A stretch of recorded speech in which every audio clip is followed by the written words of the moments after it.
en estos momentos que nos unimos como familia espiritual, hijos tuyos, Señor, redimidos por la sangre de Cristo, adoptados, Señor, y calificados para ser hijos tuyos a través de la presencia de tu Espíritu en nuestros corazones. Te alabamos, Padre, porque tú nos amas con un amor infinito. Como dice el apóstol Juan, mirad cuál amor nos ha dado el Padre, que seamos llamados hijos de Dios. Qué tal amor, Señor, nos ha dado, que nosotros, indignos que somos, a través de nuestro amado Salvador, hemos sido, Señor, adoptados en tu familia y ahora somos, Señor, hijos tuyos. Compartimos los mismos privilegios que el Señor Jesús.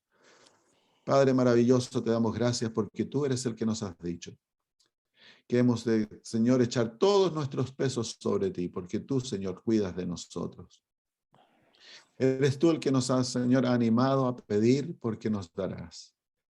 Y tú nos has dicho que si nosotros, siendo malos, sabemos dar buenas dádivas a nuestros hijos, ¿cuánto más tú nos darás, Señor, buenos dones? Querido Señor, queremos pedir en estos momentos por aquel carabinero que la hermana Gloria habló, Otto. Señor, tu Espíritu Santo se movió sobre su corazón. Y ahora queremos pedir, Padre, de que aquel deseo espiritual que has implantado en el corazón sea satisfecho, Señor.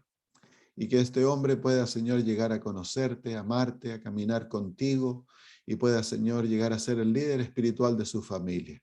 Y que su ejemplo, Señor, sus palabras traigan a otros, Señor, a su esposa, Señor, a la verdad.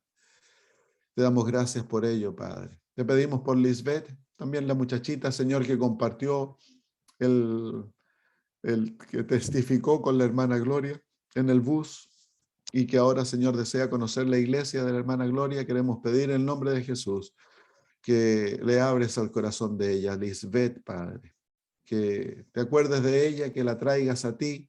Señor, una muchacha joven que te ama, que tiene deseos espirituales, pedimos por Jesús, Señor, que tu Espíritu Santo, Señor, abra sus ojos para que vea la verdad y le dé un corazón honesto para que acepte, Señor, lo que aprende, Señor, y pueda ser atraída, Señor, a ti en forma más profunda.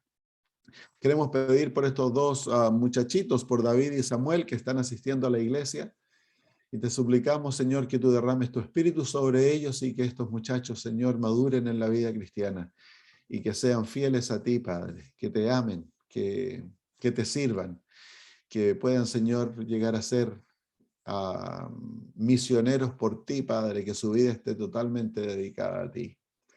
También te pedimos por la hermana Paola Rifo, que ella nos ha pedido, Señor, que por su vida familiar y también, Señor, el hecho de que los asuntos de la vida familiar están afectándola espiritualmente y emocionalmente.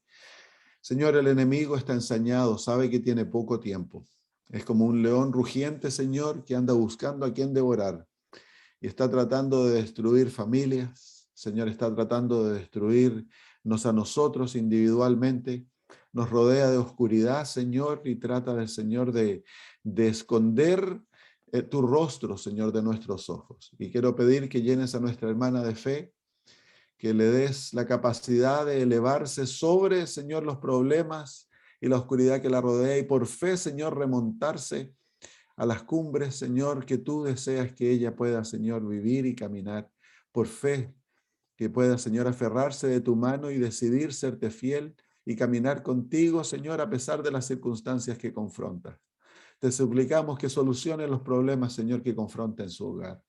Que tú, Señor, traigas paz, armonía, gozo, Señor, al hogar y que la luz de tu rostro brille en aquel hogar, Señor. Te agradecemos por ello. Y también, Padre, pedimos por nuestra hermana Marcia, que ha pedido, Señor, oración. Se siente sola, Señor, está confrontando también circunstancias difíciles, no tiene mucho apoyo donde vive en Santiago, pero Padre, ella tiene tu apoyo. Y que el apoyo, Señor, es más que lo suficiente.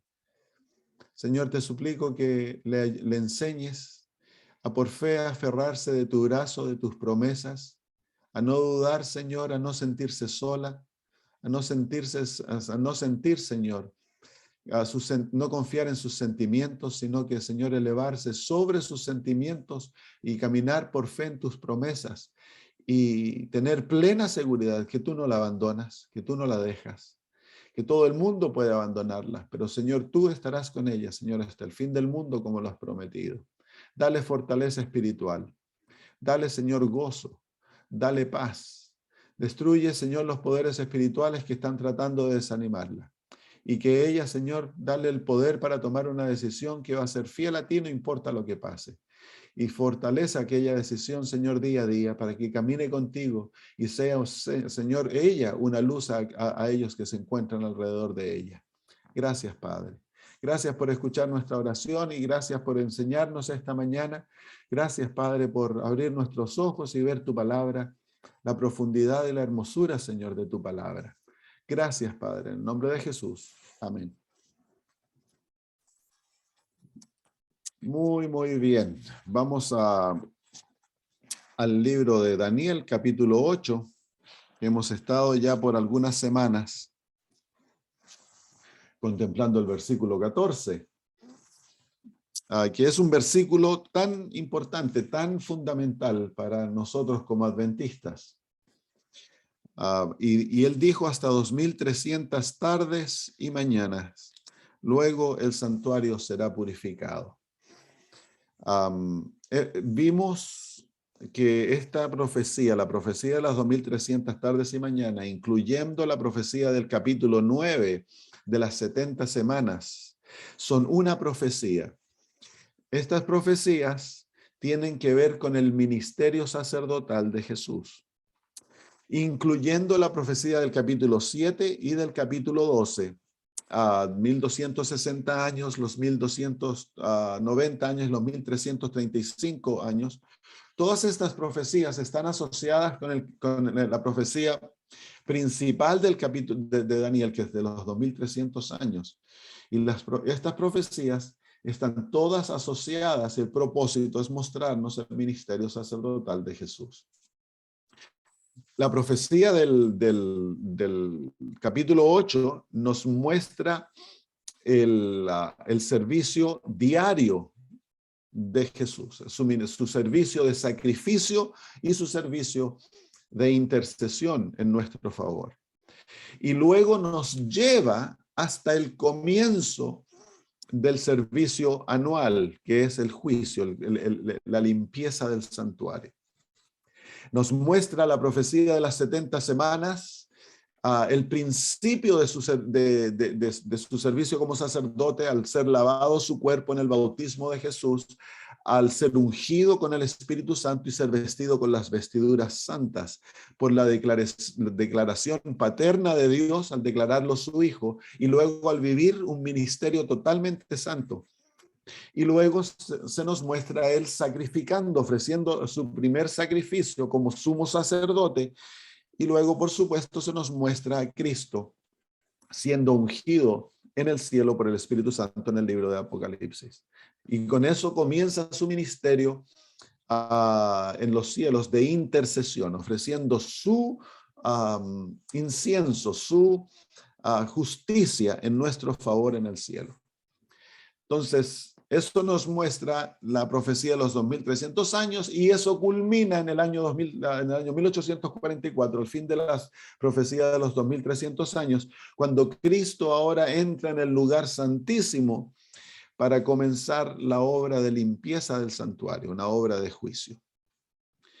Las profecías de las 1260 años, de los 1260 días, está asociada al ministerio de Cristo, en que muestra el alzamiento del papado y del sistema católico como una falsificación del ministerio sacerdotal, del santuario, del sistema diario, ¿cómo se llama? El servicio continuo.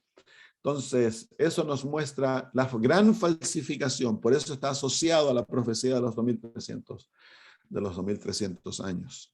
Hoy vamos a ver la experiencia, producto de que Daniel 8:14 nos lleva hasta el comienzo del juicio o de la limpieza del santuario. Queremos ver entonces hoy cómo esto ocurrió en el Antiguo Testamento, porque las profecías o las historias asociadas o las historias asociadas con el sistema del santuario del Antiguo Testamento son profecías que nos muestran lo que Cristo iba a hacer cuando él comenzara su ministerio sacerdotal. Vimos la historia del ungimiento del sumo sacerdote y de los sacerdotes, y vimos cómo era una profecía que nos mostraba todos los eventos que iban a ocurrir en la vida de Cristo al comenzar su ministerio sacerdotal en la tierra. Entonces las profecías o los eventos del santuario, la realidad del santuario terrenal son realidades, son profecías, son eventos que van a ocurrir en el futuro. Entonces Dios no nos dejó muchos detalles en el Nuevo Testamento describiendo los servicios que ocurren en el santuario celestial. Sabemos que Cristo está en el cielo sirviendo en el santuario celestial porque lo vemos tanto en el libro de Hebreos y lo vemos en el libro de Apocalipsis.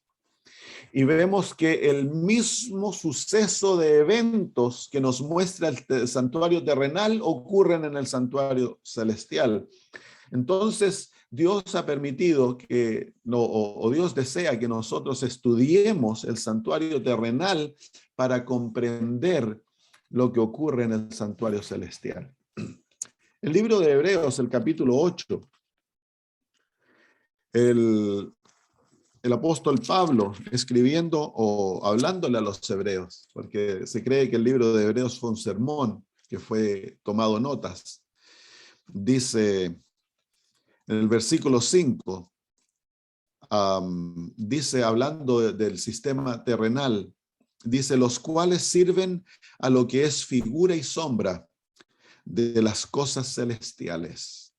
Como se le advirtió a Moisés cuando iba a erigir el tabernáculo, diciéndole, mira, haz todas las cosas conforme al modelo que se te ha mostrado en el monte. Así que el santuario terrenal era un modelo, era una sombra, era figura, era el plan de redención ilustrado en símbolos. Entonces, todo es simbólico de una gran realidad que iba a suplantar el sistema del Antiguo Testamento cuando Cristo viniese. Entonces, aquella realidad, aquel modelo, Dios lo dejó para que nosotros pudiésemos aprender en forma detallada de los grandes eventos y el servicio de Cristo en el sistema celestial, en la gran realidad. Nos dice el capítulo 9, en el versículo 9, nuevamente hablando de este sistema, dice, lo cual es símbolo para el tiempo presente, según el cual se presentan ofrendas y sacrificios que no pueden hacer perfecto en cuanto a la conciencia al que practica ese culto. Así que eran símbolos, era todo simbólico, y en aquellos símbolos maravillosos, por el poder de un símbolo tiene la capacidad de transmitir información en forma muy poderosa. Y Dios por eso usa símbolos en profecías, y en el sistema del santuario era todo simbólico, apuntando a la gran realidad, lo que el apóstol Pablo llama el tiempo presente. Cuando Cristo vino y murió, entonces caducó el sistema del Antiguo Testamento, dejó de cumplir una función salvífica y ahora cumple la función que siempre la cumplió de enseñanza. A nosotros, al mirar el modelo y usamos las escrituras para interpretar los símbolos, entonces ahora se abre un campo de estudio muy profundo, que nos enseña a ver lo que está ocurriendo y a comprender la gran realidad. Muy bien, entonces vamos a ver el día de la expiación hoy día. En Levíticos 16 y Levíticos 23 vamos a pasar, yo pienso, unas 2 mañanas estudiándolo, porque hay harto aquí. Hoy vamos a ver los pasos que el sumo sacerdote tomaba en el día de la expiación, que es el servicio anual. Y vamos a ver cómo Cristo ha cumplido aquellos pasos y lo que aún queda de que Cristo cumpla en los pasos que el sumo sacerdote tomaba en el día de la expiación. Muy bien, vamos a leer todo el capítulo 16 de Levíticos y luego vamos a volver y lo vamos a desglosar. Habló Jehová a Moisés después de la muerte de los hijos de Aarón, cuando se acercaron delante de Jehová y murieron. Y Jehová dijo a Moisés: di a Aarón tu hermano que no en todo tiempo entre en el santuario detrás del velo, delante del propiciatorio que está sobre el arca, para que no muera, porque yo apareceré en la nube sobre el propiciatorio.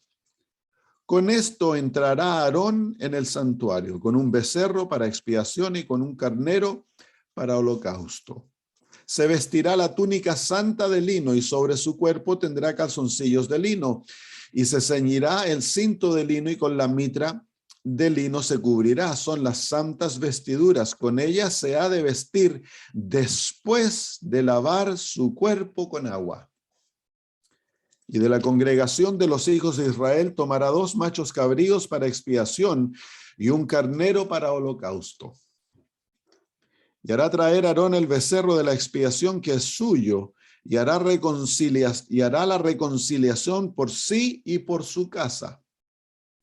Después tomará los 2 machos cabríos y los presentará delante de Jehová a la puerta del tabernáculo de reunión, y echará suertes Aarón sobre los 2 machos cabríos, una suerte para Jehová y otra suerte por Azazel. Y hará traer Aarón el macho cabrío sobre el cual cayere la suerte por Jehová, y lo ofrecerá en expiación. Mas el macho cabrío sobre el cual cayere la suerte por Azazel lo preservará vivo delante de Jehová para hacer la reconciliación sobre él, para enviarlo a Azazel al desierto. Y hará traer Aarón el becerro que era para expiación suya, y hará la reconciliación por sí y por su casa, y degollará en expiación el becerro que es suyo. Después tomará un incensario lleno de brasas de fuego del altar de delante de Jehová, y sus puños llenos del perfume aromático molido, y lo llevará detrás del velo.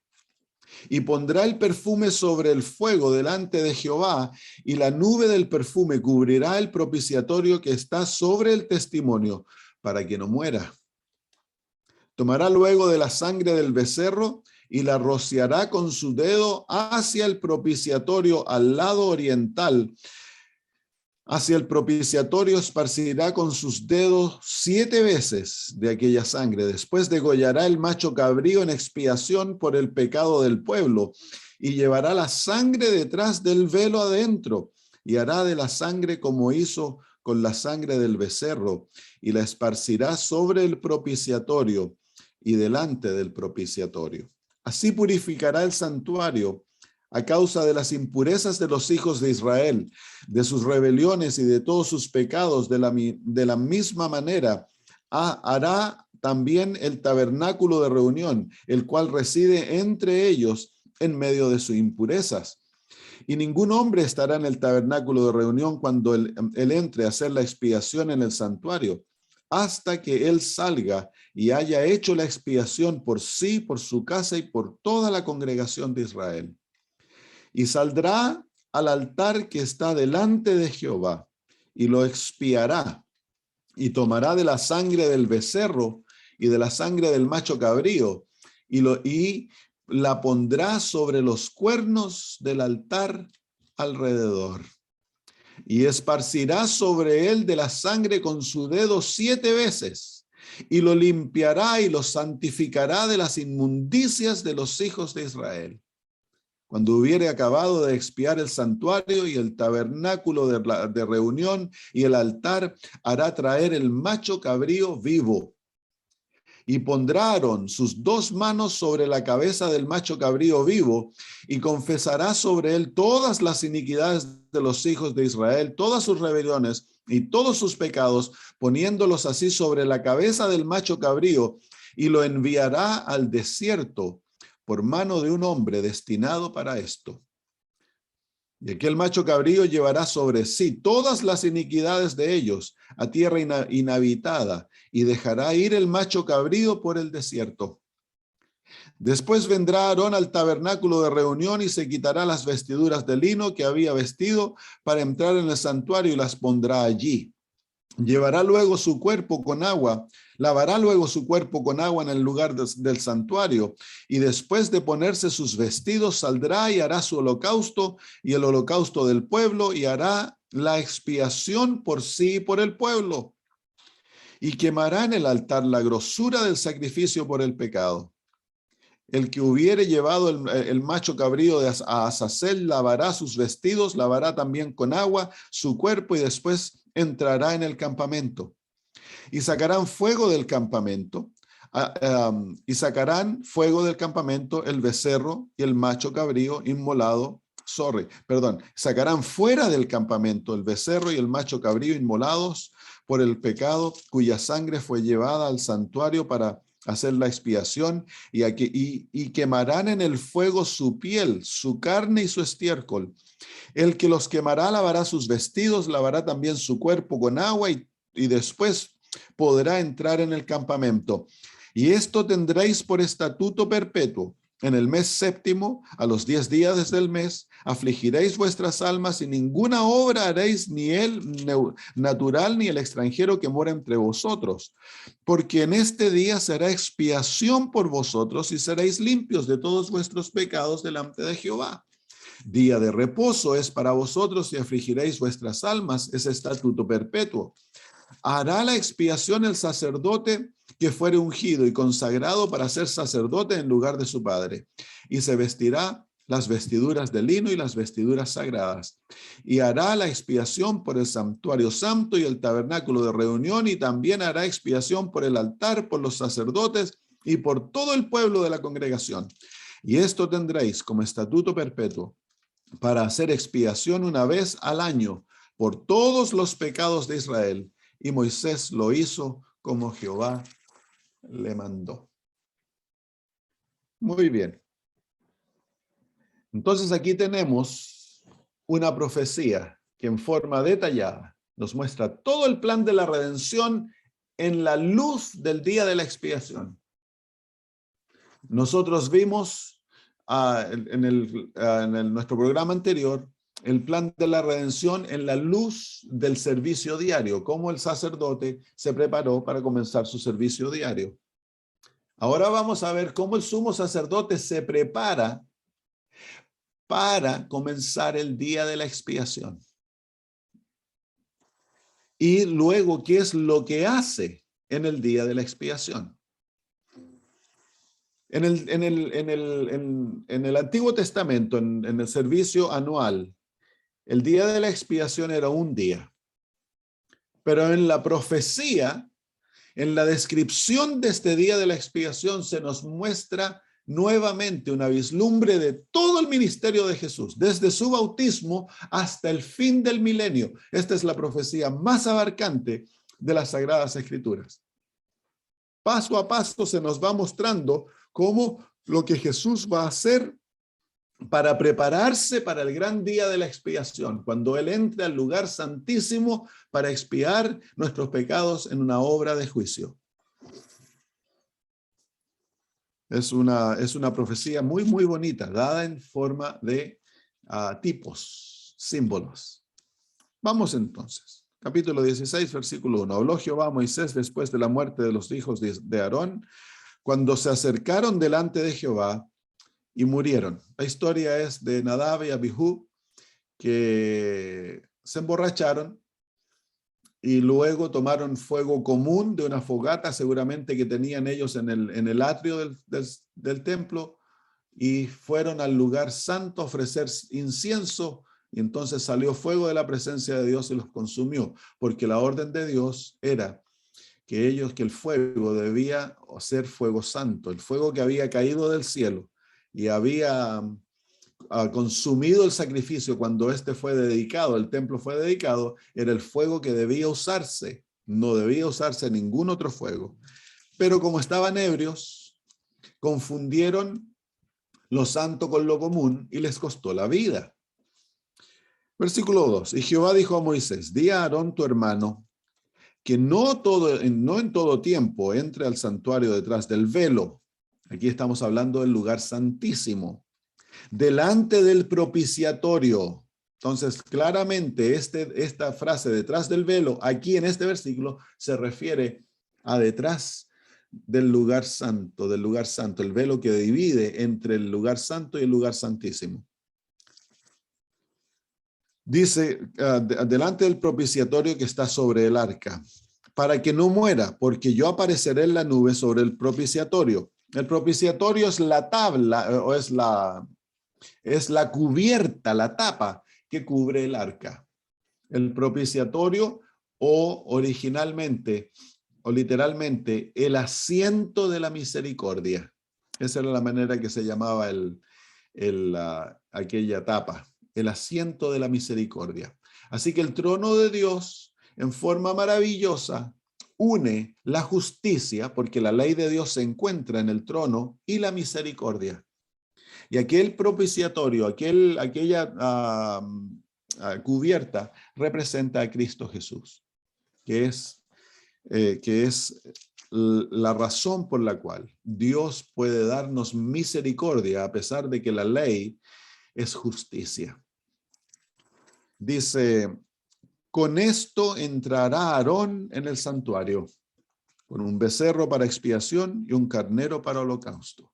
Entonces, en este versículo se nos muestra el propósito, o uno de los propósitos del sacrificio de Cristo en la cruz. Recuérdense, todos los sacrificios del Antiguo Testamento, todos los sacrificios que se ofrecían en el santuario, representan un solo sacrificio, el sacrificio de Jesús.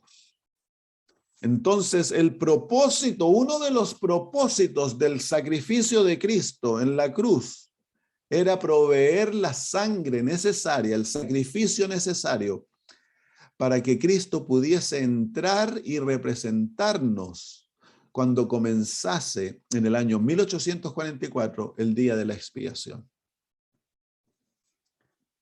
Entonces hay elementos del Calvario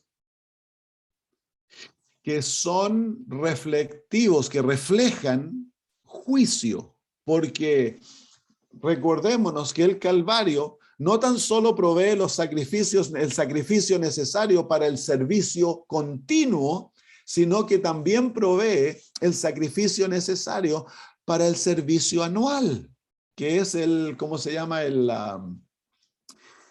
día de la expiación. En nuestra realidad, el día de la expiación dura desde 1844 hasta después del milenio, más de 1000 años. Es el día de la expiación. Es el evento más importante del plan de la redención, el juicio. Entonces, aquí vemos entonces que la cruz es central para el día del juicio. Tristemente, yo pienso que nosotros como adventistas hemos divorciado la cruz del día del juicio. Y cuando hay hermanos, ¿no? entre conservadores, adventistas, que no tienden a ver el valor de la cruz. Ellos dicen, no, lo que tenemos que hablar del juicio, tenemos que hablar del lugar santísimo, no nos debemos preocupar de las cosas anteriores. Pero no es así, el santuario es una unidad y vamos a verlo aquí. En el día de la expiación se hacían servicios en todo el santuario estaba participando en el día de la expiación. Y especialmente, miren, el lugar santísimo se lo ve 2 veces en el día de la expiación. Se los voy a mostrar. La cruz o el sacrificio se ven 3 o 4 veces. Así que este capítulo nos enseña que es central, importantísimo, el corazón del día del juicio es la cruz, es el sacrificio. Entonces, aquí se nos muestra que hay una unión directa entre lo que ocurre en el atrio y lo que ocurre en el lugar santísimo. Con esto entrará Aarón en el santuario, con un becerro para expiación y un carnero para holocausto. Así que los dos sacrificios. Se vestirá la túnica santa. Ahora comienza la preparación antes de ofrecer sacrificios, antes de entrar al lugar santo y al lugar santísimo. Aarón se tiene que preparar, y esta es la preparación. Dice, se vestirá la túnica santa de lino. Nosotros esto ya lo vimos en nuestro estudio antes. Dice, y sobre su cuerpo tendrá calzoncillos de lino y se ceñirá el cinto de lino y con la mitra de lino se cubrirá. Son las santas vestiduras. Con ellas se ha de vestir después de lavar su cuerpo. Así que lo primero que hace Aarón antes de entrar al lugar santísimo, se lava su cuerpo. ¿Y qué representa el lavado de su cuerpo? El bautismo de Jesús. ¿Cuándo se lavó Jesús su cuerpo? Su bautismo, pues. Entonces el bautismo de Cristo no tan solo lo estaba él capacitando para comenzar a ser sumo sacerdote, sino que lo estaba capacitando, preparando para entrar un día en el lugar santísimo. Dice, se lavará su cuerpo y luego ha de vestirse con las vestiduras santas. Ahora, interesante que aquí él no se viste con todas las vestiduras sumos sacerdotales. Solo se viste con, mire, dice, y se vestirá túnica santa de lino y sobre su cuerpo tendrá calzoncillos de lino y se ceñirá el cinto de lino, con la mitra de lino se cubrirá. Así que él es el sumo sacerdote, pero en el día de la expiación, él no está vestido como sumo sacerdote, él está vestido como un sacerdote común, solamente lleva la vestidura de lino. Bueno, así que se ha vestido, se lava el bautismo de Jesús y se viste con las vestiduras esenciales, que es la justicia de Jesús, que es su vida santa. El sumo sacerdote naturalmente estaba vestido con los calzoncillos de lino y con la ropa interior, y luego se ponía un manto azul. Y luego venía la vestidura blanca, la vestidura de lino. Sobre la vestidura de lino venía el éfod, que era como un delantal que se ponía de varios colores hermosos, y sobre eso venía ¿cómo se llama? La placa donde venían, la placa de oro, donde estaban las 12 piedras. Y se ponía la mitra, y ahí venía una corona de oro que decía santidad a Jehová, y en sus hombros habían 2 piedras, el Umin y el Tumim. Era donde se manifestaba la sabiduría y la voluntad de Dios. Pero para el día de expiación estaba vestido como un sacerdote común. Él se identificaba totalmente con los sacerdotes, con Israel. Entonces, para entrar a la presencia de Jehová en el lugar santísimo, él entra. A pesar de que es el sumo sacerdote, él entra vestido como un sacerdote. Se humilla a sí mismo. Muy bien. Versículo 5. Y de la congregación se lava, se viste. Entonces, en el patrón de las cosas, ¿qué viene después? Si vemos nosotros a Cristo viniendo desde el lugar santísimo, nace el velo entre el lugar santo y el atrio, nace en la tierra, luego viene el lavacro, su bautismo. Luego entre el lavacro y el sacrificio, el altar del sacrificio, entonces él se viste su vida santa, su ministerio santo, y luego viene el sacrificio. Y exactamente encontramos aquí, ahora vienen los sacrificios. Mire, dice, y de la congregación de los hijos de Israel tomará 2 machos cabríos para expiación y un carnero para holocausto. Así que aquí vemos lo mencionado por primera vez, los machos cabríos y el carnero. Dice, y hará traer Aarón el becerro de la expiación que es suyo, y hará la reconciliación por sí y por su casa. Así que el sacrificio tiene como propósito, primero, reconciliar a su casa. ¿Quién es su casa? Aquellos que creen en Cristo Jesús. Aquellos que se han entregado a Él, su pueblo, que somos sacerdotes. Entonces, el primer sacrificio se va a ofrecer para Él, pero antes de ofrecer este sacrificio, el versículo 7 nos muestra una ceremonia que es central al día del juicio. Dice, después tomará los 2 machos cabríos y los presentará delante de Jehová a la puerta del tabernáculo de la reunión. Y echará suertes Aarón sobre los 2 machos cabríos, una suerte para Jehová y otra por Azazel. Y hará traer Aarón el macho cabrío sobre el cual cayere la suerte por Jehová y lo ofrecerá en expiación. Mas el macho cabrío sobre el cual cayere la suerte por Azazel, lo presentará vivo delante de Jehová para hacer la reconciliación sobre él, para enviarlo a Azazel al desierto. Así que aquí vemos la diferenciación que se hace entre 2 machos cabríos.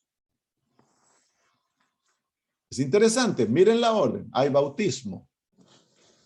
Se viste con sus vestiduras sacerdotales. Ahora llegamos al momento del sacrificio. El sacrificio todavía no ocurre. Antes que ocurra el sacrificio, se hace una diferenciación entre 2 machos cabríos. El macho cabrío para Jehová y el macho cabrío para Azazel. ¿Quiénes son estos machos cabríos? ¿Y por qué hay que hacer diferenciación?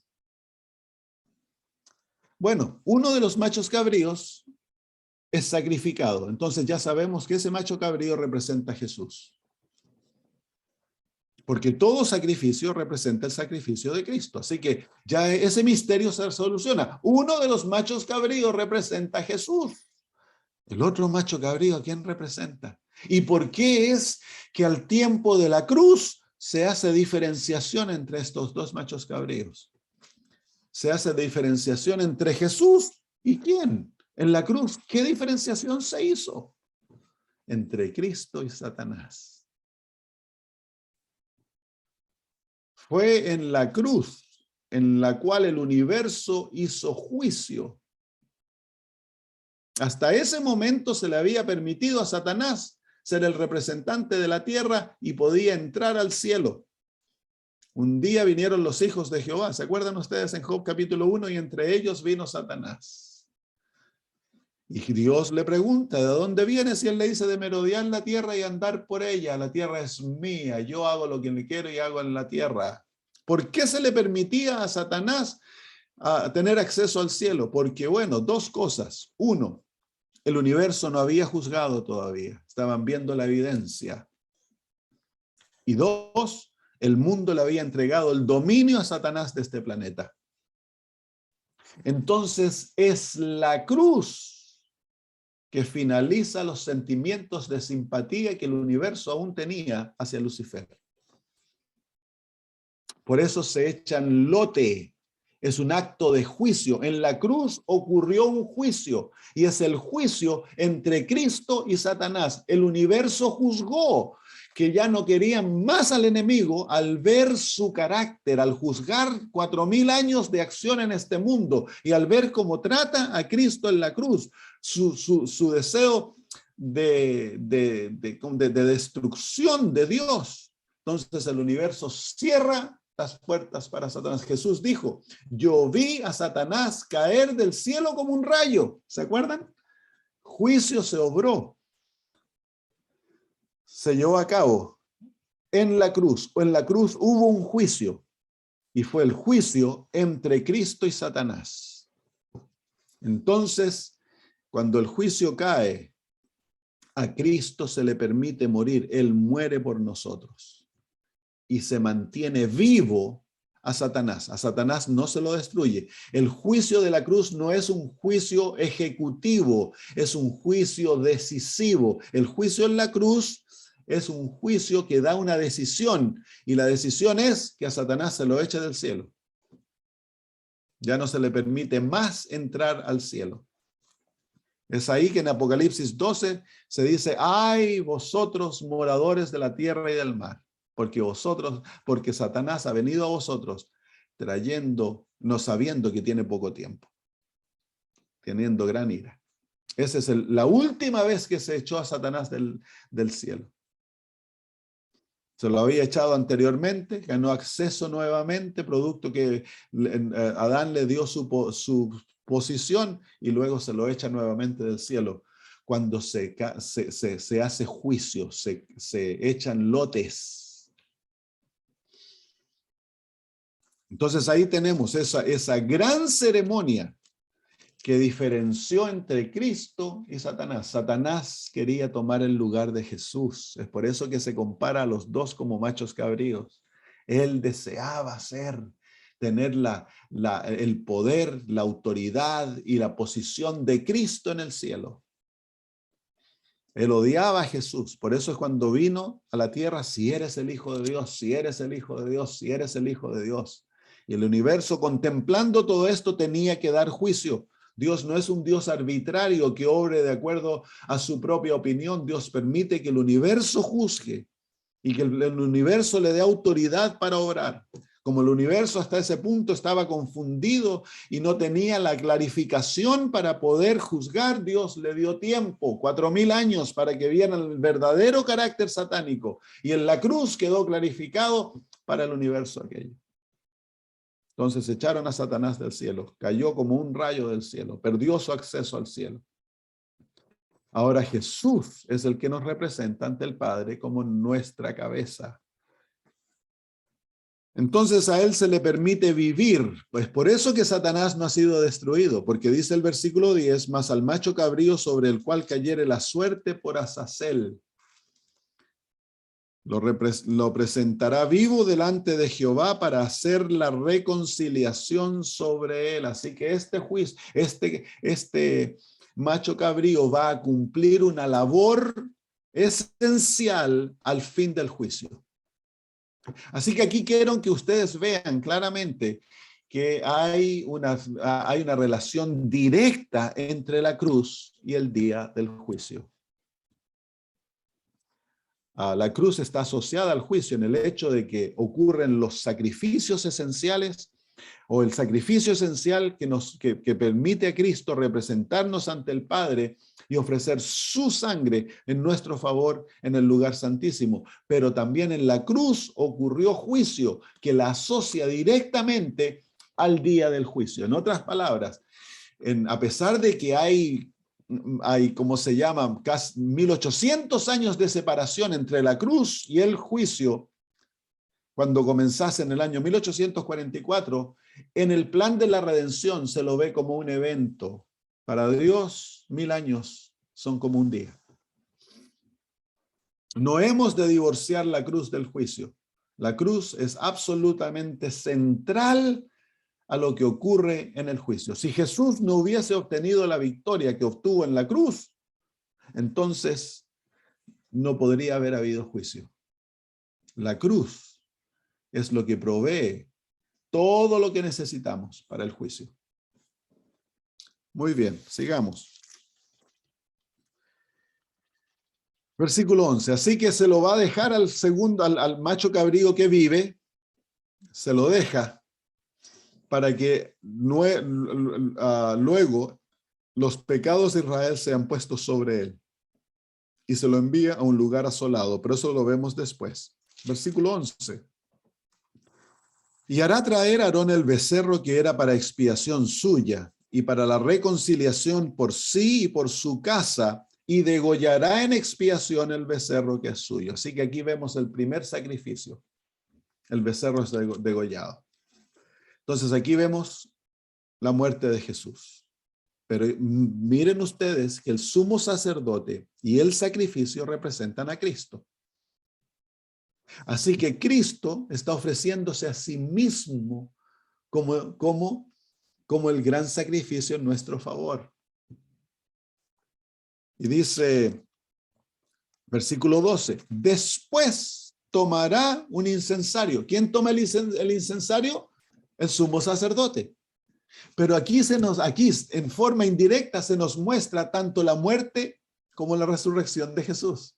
¿Por qué? Claro, pues sí, tanto el sumo sacerdote como el sacrificio revelan a Cristo, nos está mostrando que Cristo se ofrece a sí mismo y luego vive para poder vivir en nuestro favor. Así que aquí se muestra la muerte y la resurrección de Cristo, que están ilustradas en el santuario por ¿cómo se llama? El altar del sacrificio, la muerte de Jesús y en y el lavacro, que representan en una dirección el bautismo, la muerte, entierro y resurrección simbólica. Y en la otra dirección nos muestran literalmente el entierro y la resurrección de Cristo. El Señor Jesús se refirió a esa experiencia cuando dijo: ¿podréis vosotros participar de mi bautismo y beber de mi copa? Ahí se refiere el Señor Jesús a su muerte, entierro y resurrección como un bautismo. Es lenguaje que viene del santuario. Entonces aquí vemos que en el versículo 12 se nos muestra a Cristo resucitado ascendiendo al cielo. Y mire lo que dice. Versículo 12. Después tomará un incensario lleno de brasas de fuego, símbolo de su justicia, del altar delante de Jehová. Entonces, lo que él ha obtenido por nosotros en el altar, ahora él lo va a llevar al cielo, lo lleva al lugar santo. Dice, de fuego del altar delante de Jehová y sus puños llenos del perfume aromático. Aquí se encuentra su justicia. Va a ofrecer el fuego en la presencia de Jehová y va a ofrecer su justicia. Aquí se ve el comienzo de la intercesión de Cristo en el cielo por nuestro favor. Antes que llegue el día de la expiación, antes que Cristo pueda ir al lugar santísimo, Él tiene que hacer una obra de intercesión en nuestro favor. ¿Se fijan cómo va siguiendo los 2300 años? La profecía de los 2300 años se está siguiendo aquí paso a paso. Dice, tomará un incensario lleno de brasas de fuego del altar delante de Jehová y sus puños llenos del perfume aromático molido y lo llevará detrás del velo. Este detrás del velo es el primer velo, no el segundo velo. Y pondrá el perfume sobre el fuego delante de Jehová. ¿Cuál fuego es ese? El altar del incienso. Entonces él va al altar del incienso, símbolo de nuestras oraciones, y él añade su incienso encima de aquel altar maravilloso. Aquí se muestra que antes que Cristo pueda ir al lugar santísimo, él tiene que hacer una obra en el lugar santo. Así que en el día de la expiación se ve todo el santuario.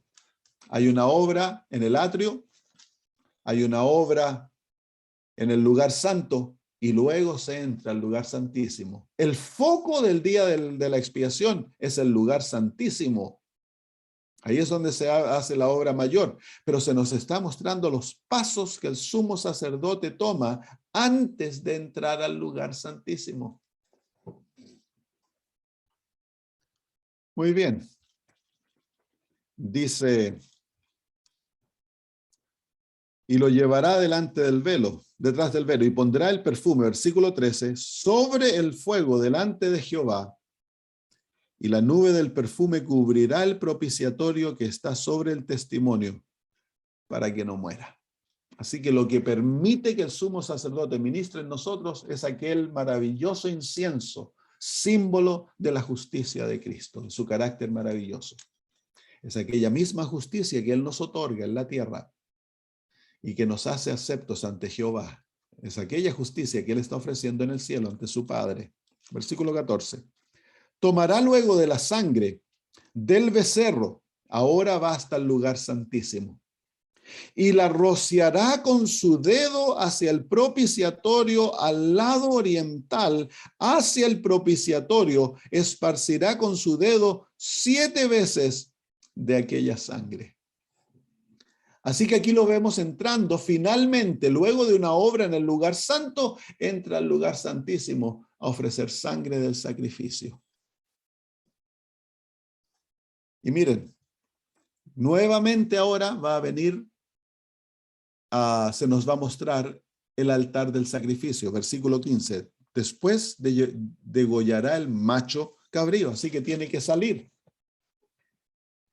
Ahora nuevamente el foco viene del cielo a la tierra.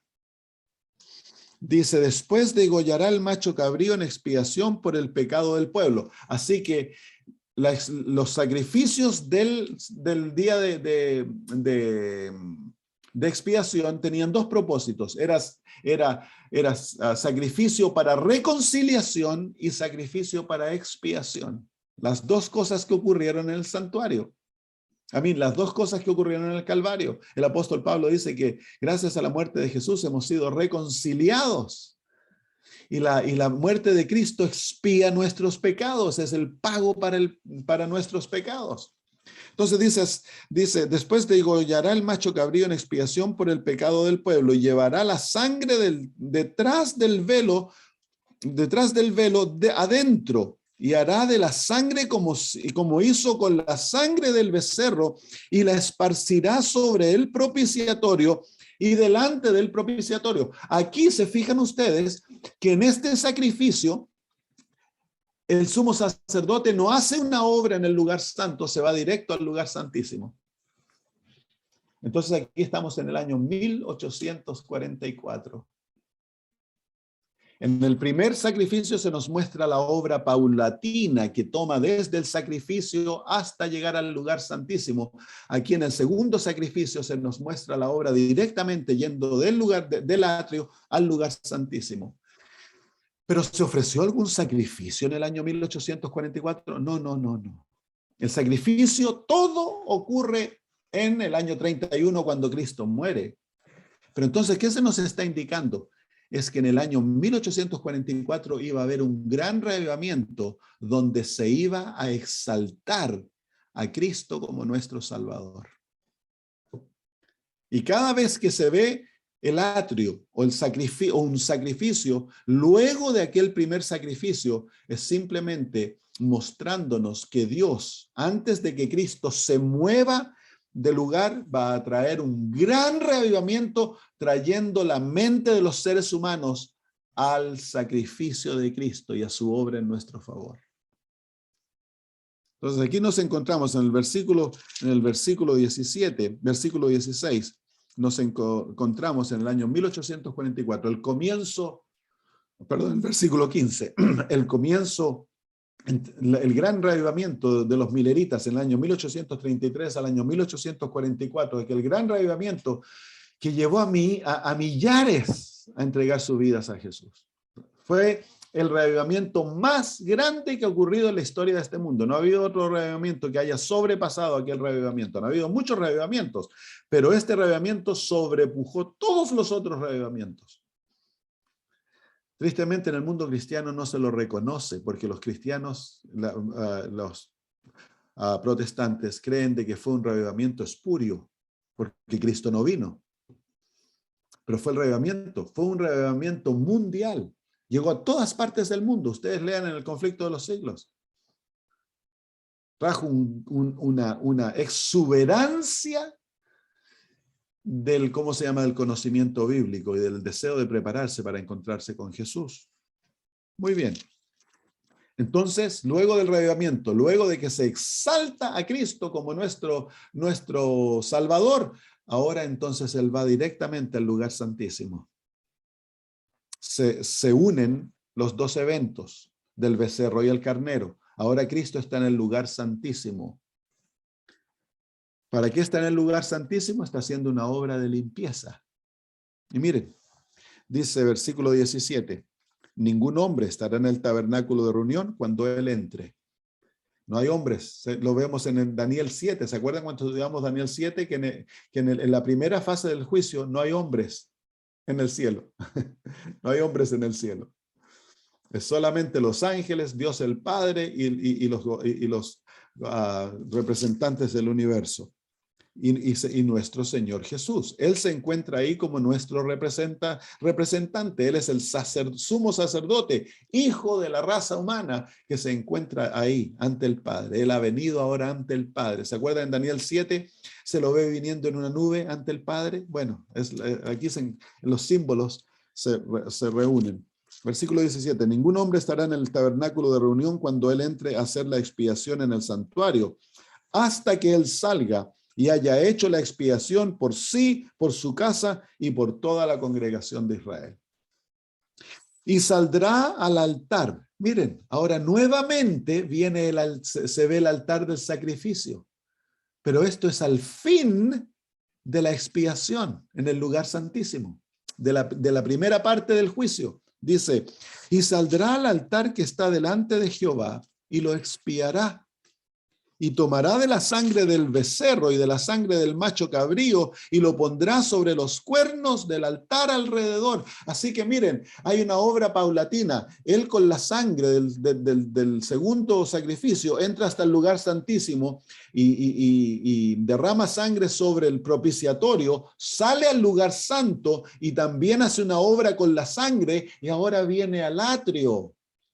Y en el atrio, nuevamente el foco es el altar del sacrificio. Y lo unge con la sangre del becerro. Dice, de la sangre del macho cabrío y la pondrá sobre los cuernos del altar. Ahora entonces, cada vez que se ve el altar, es símbolo de revivamiento. ¿Cuándo ocurre este revivamiento? Es la lluvia tardía. Es la gran predicación del evangelio, del mensaje de los tres ángeles, junto con el evangelio eterno, Cristo nuestro Salvador, nuestra justicia, su muerte como nuestra garantía, unido al mensaje de los tres ángeles. Aquí se encuentra. Antes que se acabe el tiempo de gracia, viene una gran revelación del evangelio nuevamente a todo el mundo. Versículo 19. Y esparcirá sobre él de la sangre con su dedo 7 veces. Y lo limpiará y lo santificará de las inmundicias de los hijos de Israel. Entonces aquí la obra que estaba ocurriendo en los cielos culmina en la tierra. Aquellos que están aferrados a la cruz de Cristo serán limpiados y santificados. Aquí viene la victoria final sobre el pecado del pueblo de Dios. Qué maravilloso, ¿no? Se muestran los 144,000 han sido redimidos de entre los de la tierra. Aquí se encuentra esa obra. La maduración del plan de la redención. La obra que se hizo en los cielos de purificar el lugar santísimo culmina en purificando el altar. Hay un gran revivamiento y el pueblo de Dios es santificado totalmente. Versículo 20. Mire lo que viene ahora. Cuando hubiere acabado de expiar el santuario y el tabernáculo de reunión y el altar, hará traer el macho cabrío. ¿Dónde estamos ahora? Vamos a ver cómo vamos avanzando paulatinamente en la historia. Vinimos de la cruz, entre la cruz y el año 1844 vemos a Jesús en el lugar santo hasta que llega al lugar santísimo. 1844. Ahí vemos nuevamente un gran revivamiento de la justicia de Jesús, de su muerte, todo ello, y luego lo vemos ministrando en el lugar santísimo. Y al final de ministrar en el lugar santísimo, vemos ahora un gran revivamiento, el derramamiento del Espíritu Santo sobre el pueblo de Dios y la gran victoria final. El pueblo de Dios, lo que se ha hecho en el cielo llega a ser un resultado en la vida total del pueblo de Dios. Pero ahora nos movemos y ahora se ve al macho cabrío. ¿Cuál macho cabrío? El de Azazel, el que quedó vivo, el que se le permitió vivir para que llevara sobre él las inmundicias del pueblo. ¿Quién es este macho cabrío? Satanás, pues. A este macho cabrío no muere, ¿se fijan? No hay sacrificio sobre este macho cabrío. Este macho cabrío está vivo. Y miren lo que ocurre. Dice, cuando hubiera acabado de expiar el santuario, el tabernáculo de reunión y el altar, hará traer el macho cabrío vivo. Y pondrá Aarón sus 2 manos sobre la cabeza del macho cabrío vivo y confesará sobre él todas las iniquidades de los hijos de Israel, todas sus rebeliones y todos sus pecados, poniéndolos así sobre la cabeza del macho cabrío, y lo enviará al desierto por mano de un hombre destinado para esto. ¿Dónde lo envía? Un desierto, un lugar desolado. ¿Vemos en alguna parte en la Biblia algo que tiene que ver con Satanás, que se lo echa a un lugar desolado y se lo deja allá? Claro. Apocalipsis 20. Donde un ángel de gran poder toma a Satanás, lo ata con una cadena y lo deja encadenado a la tierra por 1000 años. Y la tierra se encuentra totalmente desolada. Y es el Antiguo Testamento que nos explica que los pecados del pueblo de Dios, que han sido juzgados en el juicio, ahora son todos puestos sobre Satanás. Él va a pagar por ellos. Él va a expiar por aquellos pecados. No hay derramamiento de sangre, no es como Cristo Jesús expió por nuestros pecados. Esta es ahora el que lleva la culpa de todos aquellos pecados y ha de morir eternamente por aquellos pecados. Entonces, ¿aquí dónde nos encontramos? Al principio del milenio. Y luego dice, mire, dice el versículo, ¿se fijan que Aarón salió nuevamente? Ahora ¿dónde se encuentra? Se encuentra en el atrio, la segunda venida de Jesús. Se toma a Satanás, se le adjudica los pecados del pueblo. ¿A dónde tendría que ir el sumo sacerdote ahora? Tiene que ir de vuelta al santuario, porque luego del milenio, Jesús dice que lleva a su pueblo al cielo, y allá vamos a hacer una obra de juicio. Miren lo que ocurre luego. Dice, versículo 22. Y aquel macho cabrío llevará sobre sí todas las iniquidades de ellos a tierra inhabitada, y dejará ir el macho cabrío por el desierto. Ese es el milenio. Después vendrá Aarón al tabernáculo de reunión. Vuelve a entrar al tabernáculo de reunión. Ese es el cielo. Entonces el sumo sacerdote vuelve al tabernáculo de reunión. La ascensión de Cristo con el pueblo al cielo. Y se quitará las vestiduras de lino que había vestido para entrar en el santuario y las pondrá allí. Y ahora viene una obra de purificación, que es el segundo juicio. Es el pueblo de Dios juzgando a los impíos, que culmina en la destrucción de los impíos. Y aquí vemos aquello. Dice, lavará luego su cuerpo con agua en el santuario. Comienza la purificación. Y después de ponerse sus vestidos saldrá. Ahora ya se viste de rey. Deja de ser sumo sacerdote, se saca sus vestiduras y ahora es rey de reyes y señor de señores. Luego dice, y después de ponerse sus vestidos saldrá y hará su holocausto. Hay otro, nuevamente se ve el calvario, nuevamente se ve el sacrificio. Miren qué lindo, dice, y después de ponerse sus vestidos saldrá y hará su holocausto. ¿Dónde se encuentra ahora él? Se encuentra nuevamente en el atrio. ¿Y qué está haciendo? Está ofreciendo un sacrificio. Entonces, ¿dónde vemos en el plan de la redención nuevamente que se enfatiza y se exalta el sacrificio de Cristo, la cruz? Cuarta vez. ¿Dónde es eso? Al fin del milenio.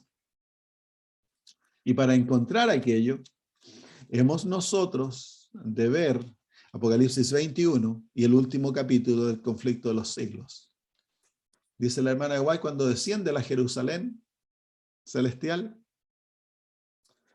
los impíos son levantados y se organizan para atacar la Jerusalén celestial, y cuando vienen a atacarla, a conquistarla, se levanta un trono blanco alto sobre la ciudad, y sentado sobre él, ¿quién está? Cristo Jesús, el gran juez, Rey de Reyes. No es el Padre, es Cristo. Y detrás de él, ¿qué es lo que hay? ¿Han visto eso en el conflicto de los siglos? Detrás de él está la cruz. Y ante los ojos de los impíos, se les presenta el plan de la redención. Ahí se encuentra, ¿vieron? Nuevamente. Hay un gran reavivamiento de la cruz de Cristo para el pueblo de Dios. Nuevamente van a contemplar a Cristo crucificado. Y para los impíos van a ver cuántas veces Dios trató de salvarlos, cómo Él dio a su Hijo, cómo murió, cómo fue tratado. Y al final de ello son juzgados y destruidos. Miren, sigamos leyendo. ¿Desde qué hora es ya? Uy, se nos pasó la hora. Versículo 25. Versículo 24, lavará su cuerpo con agua en el lugar de santuario y después de ponerse sus vestidos saldrá y hará su holocausto y el holocausto del pueblo y hará la expiación por sí y por el pueblo. Y quemará en el altar la grosura del sacrificio por el pecado. Viene fuego ahora, ¿se fijan? Se está quemando todo. El que hubiere llevado el macho cabrío a Azazel, lavará sus vestidos. Aquí nuevamente vemos a Azazel como una figura esencial. Lavará sus vestidos, lavará también con agua su cuerpo y después entrará en el campamento. Todo está limpio, se quema y se lava. Y se sacarán fuera del campamento el becerro y el macho cabrío inmolados por el pecado, cuya sangre fue llevada al santuario para hacer la expiación, y quemará en el fuego su piel, su carne y su estiércol. El que los quemare lavará sus vestidos, lavará también su cuerpo con agua y después podrá entrar en el campamento. Ahí termina el día de la expiación. ¿Se fijan cómo en esta profecía, en estos eventos, se muestra todo el plan de la redención, desde principio a fin, en increíbles detalles? Se nos muestra la labor de Cristo, se nos muestra la labor de Satanás, se nos muestra paso a paso cómo Cristo entra, sale, cómo va al lugar santo, al lugar santísimo, cómo van los reavivamientos que van a haber. Todo está mostrado ahí, todo, hasta el fin. Y al fin, todo queda purificado, todo queda limpio. Y el pueblo está reconciliado. Totalmente, ya no hay Azazel, el pueblo no hay pecado y todo está lavado y purificado por fuego. Y Cristo ha cambiado sus vestiduras de ser sacerdote, ahora llega a ser el gran juez y el rey de reyes. Así que ahí vemos maravillosamente cómo el Antiguo y el Nuevo Testamento se complementan y el Nuevo Testamento nos ayuda a ver los misterios del Antiguo Testamento de una manera tan maravillosa. Así que estamos nosotros viviendo en el día de la expiación. Comenzó el 22 de octubre de 1844 y algunos dicen, pero tantos años, ¿cómo es necesario que Dios juzgue por 170 años? No, eso no debe ser. Hay algunos, ¿cómo se llama? Teólogos que han dicho eso. Pero si consideramos que la segunda parte del juicio toma 1000 años, entonces 170 años, 200 años no es nada en comparación con 1000 años. Así que no se alarmen aquellos teólogos, porque el Señor toma su tiempo, da todo el tiempo necesario para que las inteligencias celestiales queden satisfechas en cuanto a la justicia del juicio y a la misericordia divina. Muy bien. ¿Hay alguna pregunta por ahí?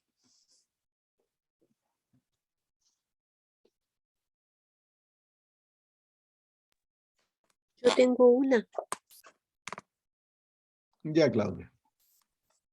Es que entendí como la secuencia de todo, porque de verdad que así como lo explicó usted, se aclarece bastante ese capítulo, pero no me queda claro por qué tiene que haber un becerro, porque sí entiendo el macho cabrío, los dos machos, que uno es para Sacel y el otro por suerte para Dios, pero no me queda claro el becerro. O sea, si lo dice la Biblia, pero lo que no entiendo es cómo lo encajo dentro de todo en la cronología que se dice, porque el sacrificio de Cristo es uno, que sería el Claro. que Entonces nos va para Sacel, los pero cómo el distintos becerro lo encajo, no lo sacrificios entiendo. Los distintos sacrificios muestran distintas funciones del sacrificio de Jesús. Ya, El sacrificio del becerro era para reconciliación. sí, El eso dice. sacrificio del carnero era de expiación. Entonces nos muestra dos objetivos del sacrificio de Jesús: el reconciliarnos y el expiarnos. Ujú. Entonces, claro, a veces cuesta porque uno va a Levíticos capítulo 1 en adelante y hay un montón, hay 7 distintos sacrificios que se ofrecen con 7 distintos objetivos. Y eso nos muestra, claro, que no hay un sacrificio completo que pueda ilustrar completamente todo lo que Cristo iba a alcanzar por nosotros con su muerte. Entonces se necesitan distintos sacrificios para ilustrar toda la amplia gama de objetivos que se buscaban con la muerte de Cristo. Entonces, en el día de la expiación, que es el Yom Kippur, tenemos estos dos animalitos que entonces están ejemplificando. La expiación sería en la muerte en el Calvario y la reconciliación es después cuando el Señor intercede en el lugar No, santísimo, no, ¿no? no. En el Calvario, la muerte de Cristo proveyó tanto la reconciliación como la expiación. Ah, Entonces, eso ya se hizo, eso se preparó y se dio para que nosotros tuviésemos plena confianza cuando el juicio comienza. claro, Por eso el apóstol Pablo dice que ya somos reconciliados con Dios y que ahora Él nos envía como agentes de reconciliación al mundo para decirle al mundo: reconciliados con Dios, porque ya estáis reconciliados a través de la cruz. ya. Cuesta entender un poco, pero sí, sí entendí la idea. Gracias. Ok. Maritza, Pastor, una pregunta. ¿Cuál es la diferencia entre expiación y reconciliación? la expiación tiene que ver con el pago y la limpieza de nuestros pecados. La reconciliación tiene que ver con el reconciliar al mundo con Dios, porque a través del pecado nosotros nos enemistamos con Dios y fuimos separados de Dios. El pecado nos separó, pero en la cruz Cristo volvió a unir al mundo con Dios. Él es la gran escalera simbólica que une al cielo con la tierra. Entonces ya no estamos más divorciados del cielo, ahora estamos unidos con Dios, hemos sido reconciliados. Dios no estaba enojado con nosotros, nosotros estábamos enemistados con Dios porque el pecado crea enemistad. Entonces aquella enemistad fue destruida por la cruz. Y si nosotros deseamos ser reconciliados, la reconciliación ya se llevó a cabo.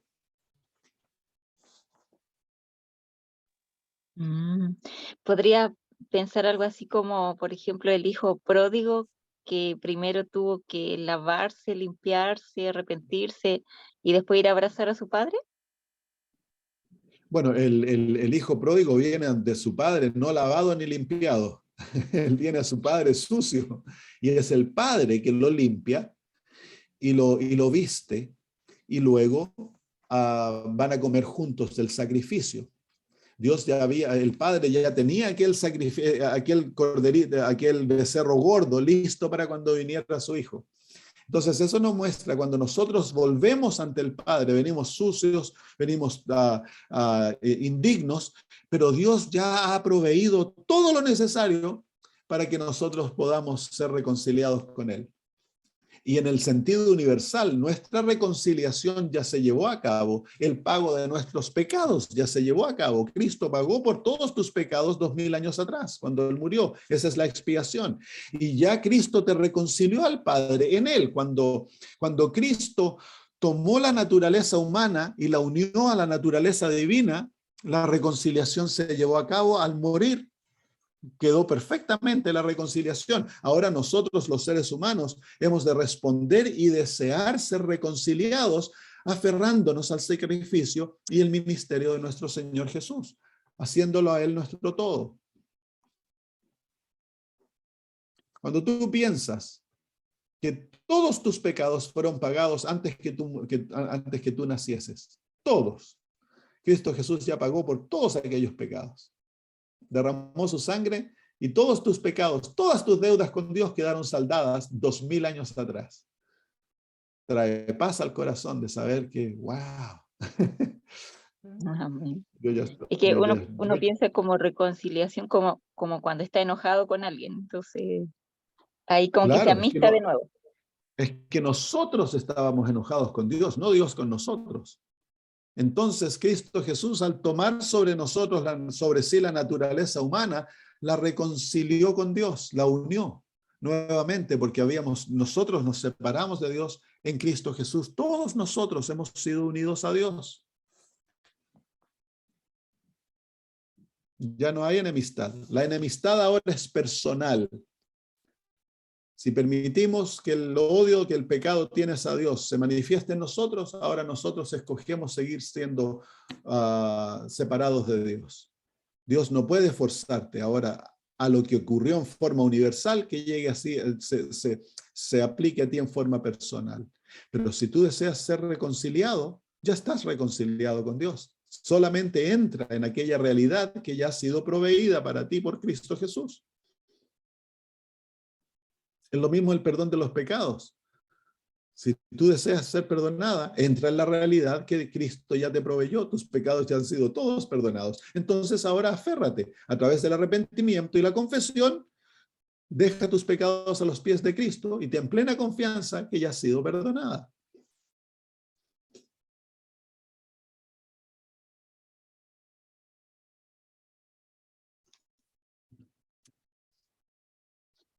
Entonces, el observar el plan de la redención, tenemos que ver que todo lo que Cristo hizo, hablando del día de la expiación, todo lo que Cristo hizo, toda su vida, todo lo que él llevó a través de la cruz y todo eso, lo hizo con el objetivo de poder entrar al lugar santísimo y juzgarnos y representarnos en el juicio de Dios. Recuérdense que él va ante el juicio de Dios con sus manos llenas de incienso y con aquel fuego maravilloso que fue lo que lo consumió a él.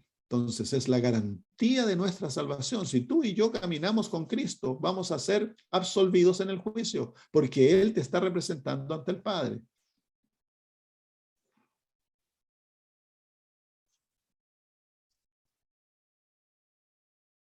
La próxima semana vamos a ver la preparación necesaria que nosotros hemos de tener ahora. ¿Cómo hemos de responder a la realidad del juicio? Muy bien, bueno, si no hay más preguntas, podemos terminar. Oremos y terminamos. Nuestro querido Dios, quedamos sorprendidos al ver cómo el patrón del Antiguo Testamento es tan exacto, tan lindo, Señor. Cómo nos permite ver más allá, Señor, de lo que muchas veces entendemos o hemos visto. Como todo estaba predicho en el santuario. Y simplemente el Nuevo Testamento es un desarrollo, una explicación de aquello para que lo contemplemos y lo comprendamos en forma más exacta. Querido Padre, qué lindo saber que tenemos a Jesús, nuestro Salvador, nuestro sumo sacerdote y nuestro sacrificio allá en el lugar santísimo. Él está obrando en nuestro favor. Padre eterno, pedimos que la obra que Él lleva de limpiar el lugar santísimo culmine en limpiarnos a nosotros. Que podamos aferrarnos a la cruz, que podamos aferrarnos a la garantía del sacrificio de Cristo, Señor. Y que aquel amor hacia nuestro Señor y plena confianza en su sacrificio y ministerio en los cielos te permita a ti, Señor, limpiarnos y santificarnos totalmente, Padre, para que cuando venga aquel gran, maravilloso avivamiento del Espíritu Santo que ha de ocurrir muy pronto, de acuerdo a la profecía, entonces, querido Señor, nosotros también seamos perfeccionados en nuestro Salvador. Gracias, Señor. Bendícenos al separarnos, que tengamos el gozo, Señor, de poder vivir y caminar contigo. Lo pedimos por Jesús. Amén. Muy bien, hermanos queridos, que el Señor los bendiga.